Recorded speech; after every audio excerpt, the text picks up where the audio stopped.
கிட்டத்தட்ட 1300 பேரை மிரட்டி திமுகவில் போயிட்டு இணைச்சிருக்கிறாங்க. மிரட்டி இணைய வச்சிருக்காங்க. நான் என்ன கேட்கிறேன், அந்த 1300 பேரை போய் நீங்க இணைய வைக்கிறீங்க அப்படின்னா அந்த 1300 பேர் உதயசூரியனுக்கு ஓட்டு போட போறாங்களா? கிடையாது.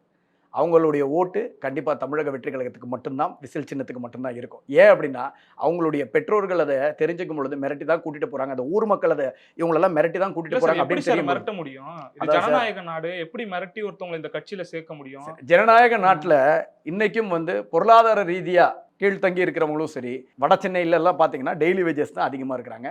அவங்களுடைய அன்றாட வாழ்க்கை பிழப்புல கை வைக்கும் பொழுது அவங்களுக்கு வேற வழியே தெரியாம அவங்க போறாங்க.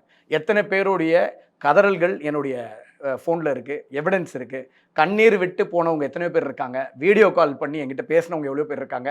அத்தனை பேருமே திமுக போகிறாங்க. ஆனால் அவங்களுடைய ஓட்டு இன்னைக்கு வரைக்கும் அவங்க என் கூட தொடர்பில் இருக்கிறாங்க. அவங்களுடைய ஓட்டுக்கு அத்தனையும் பார்த்தீங்க அப்படின்னா நாங்கள் விசில் சின்னத்துக்கு தான் போடுவோம். எங்களுடைய வாழ்வாதாரம் பாதிக்குது, எங்களுடைய பொருளாதாரம் பாதிக்குது, எங்களுக்கு வழக்குகள் போட்டுருவோம்னு சொல்கிறாங்க, புட்டப் கேஸ் போட்டுருவோம்னு சொல்கிறாங்க.